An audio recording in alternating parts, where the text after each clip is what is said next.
Good morning, students. Today we are going to read and understand another story, that is Be Independent. Student, be independent means to do our work of our own without depend on others. Be independent means अपना काम खुद से करना without depend on others.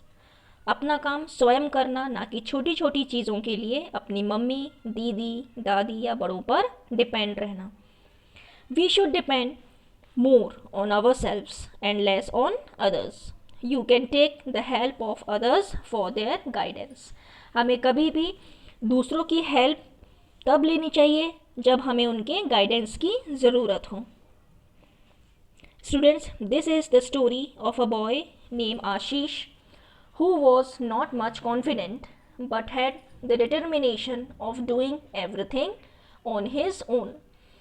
ये story एक ऐसे boy की है जिसका नाम आशीष है, जो ज़्यादा कॉन्फिडेंट तो नहीं है लेकिन उसके अंदर डेटर्मिनेशन बहुत है कि वो कोई भी चीज़ अपने आप से कर सकता है. स्टूडेंट्स, डेटर्मिनेशन मीन्स दृढ़ निश्चय कि मैं ये चीज़ स्वयं से कर सकता हूँ without taking anybody's help. It's story name is Do on your own. One day the children of 5th standard were supposed to have a test in English. एक बार 5th standard 5th class के बच्चों का English में test हुआ. The teacher asked the children to write a few lines on their school picnic. उनके teacher ने उनसे कहा that you have to write few lines on your school picnic and I will choose the best essay and put it on the notice board. So, students, start writing your essay and I will come back in few minutes. Some of the children ran up to Mohit, the student who was very fluent in English and used to write wonderful essays. उनमें से बहुत से बच्चे दौड़कर मोहित के पास गए क्योंकि मोहित की इंग्लिश बहुत अच्छी थी और वो अच्छे एसेज लिखने में माहिर था.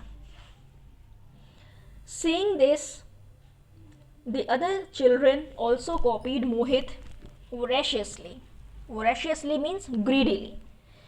ये देख सोचकर बच्चे मोहित का ऐसे को कॉपी करने लगे. जैसा जैसा मोहित लिख रहा था, other students also copying him. But Ashish, a simple boy, decided to write the essay on his own. लेकिन जो आशीष था वो एक बहुत ही सिंपल बॉय था और उसने ऐसा सोचा कि वो अपना ऐसे खुद से लिखेगा विदाउट कॉपिंग मोहित, और वो मोहित को कॉपी नहीं करेगा. Ashish English was not very good but he wrote a few simple sentence about school picnic. He knew that there would be some mistake in his essay but he did his best. वो जानता था कि उसके ऐसे में बहुत से mistakes हैं लेकिन उसने अपने तरीके से अपना बेस्ट दिया था. When the teacher came back, the children gave their notebooks him for checking. जब टीचर वापस आए तो सभी स्टूडेंट्स ने अपनी नोटबुक्स अपनी टीचर को चेकिंग के लिए दे दिया. No one tell the teacher that happened in the class. किसी ने भी अपने टीचर को वो सब नहीं बताया जो क्लास में हुआ था. Even Ashish didn't say anything as he did not want his friends to get into trouble. आशीष भी ये नहीं चाहता था कि उसके जो फ्रेंड्स हैं वो किसी प्रॉब्लम में पड़ें, इसलिए उसने भी अपनी टीचर से कुछ भी नहीं कहा. But that evening, when the teacher was correcting the notebooks, he noticed ideas and style that almost all the essays were similar. लेकिन in the same evening, उसी शाम को टीचर ने जब उन सब की कॉपीज़ चेक कर रहे थे तो उन्होंने ये चीज़ नोटिस की कि जितने भी एसेज हैं वो सभी के आइडियाज़ और style are almost the same. वो सभी एक जैसे हैं. कंजंक्टरिंग what would have happened. ये चीज़ उनको समझ में आ गई थी कि क्लास में क्या हुआ था. He carefully went through all the essays and understood all the scene. वो सारे ऐसे इसको बहुत केयरफुली पढ़ने लगे और फिर वो समझ गए कि क्लास में सभी ने एक दूसरे की चीटिंग की है और एक दूसरे को कॉपी किया है. The next day he came to the class and gave out the notebooks to the children.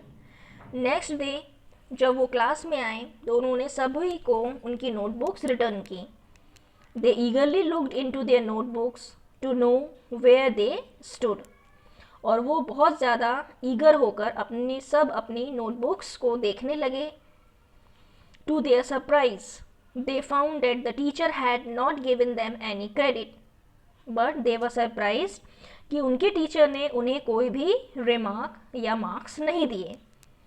The teacher informed the class calmly, I have selected Ashish essays as the best one.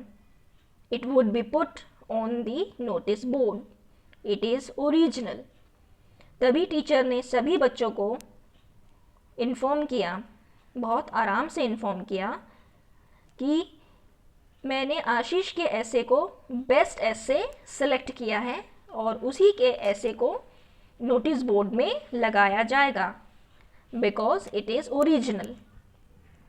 Mohit and the other children were surprised. अब मोहित और उसके जो friends थे वो बहुत ज़्यादा surprise हो गए.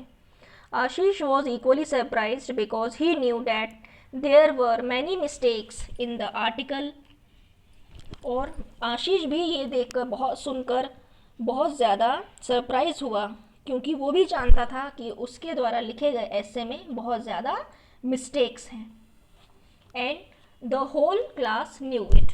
और पूरी क्लास भी ये चीज़ जानती थी. They asked the teacher surprisingly, sir has Ashish written so nicely that his essay is the best. सभी ने अपनी टीचर से बहुत ज़्यादा सरप्राइज होकर पूछा, सर क्या आशीष का ऐसे इतना ज़्यादा अच्छा था. The teacher sternly said to them, after reading all the essays, I knew that all of you have copied from Mohit. Teacher ने उनसे कहा कि जब मैंने सभी के ऐसे को अच्छे से रीड किया, I knew that all of you have copied from Mohit. तो मैंने ये चीज़ देखी कि आप सभी ने मोहित के ऐसे को कॉपी किया है, आप सभी ने चीटिंग की है. Although Mohit has written the essay on his own, but he has let other children copy him. This is as bad as copying others. और जो मोहित था उसने ऐसा नहीं किया था, लेकिन उसने दूसरे बच्चों को चीटिंग करने से मना भी नहीं किया. और ये उतना ही गलत है जैसे कि आप किसी और से कॉपी कर रहे हों. अगर आप एक अच्छे फ्रेंड हैं तो आपको अपने फ्रेंड्स को किसी और से कॉपी करने के लिए मना करना चाहिए. Though Ashish essay had many mistakes in it but it was an independent attempt. Ashish का ऐसे बहुत ज़्यादा मिस्टेक्स थे, उसके ऐसे में बहुत ज़्यादा मिस्टेक्स थी, गलतियाँ थी, पर उसने एक इंडिपेंडेंट अटेम्प्ट लिया था. पर उसने ये जानते हुए भी अपने आप से अपना ऐसे लिखा, उसने मोहित को कॉपी नहीं किया. Hence his essay will be put on the notice board, while others will have to do the essay again on their own. सभी को ये ऐसे दोबारा लिखना होगा लेकिन अपने तरीके से, without copying Mohit. The children understood that Ashish was being rewarded for his independent effort and honesty. सभी बच्चे ये जान चुके थे कि आशीष को उसके इंडिपेंडेंट एफर्ट और अपनी ऑनेस्टी की वजह से रिवॉर्ड दिया गया है. And all the students congratulated Ashish for his reward. Okay students, so this is the explanation of your chapter. Thank you and have a nice day.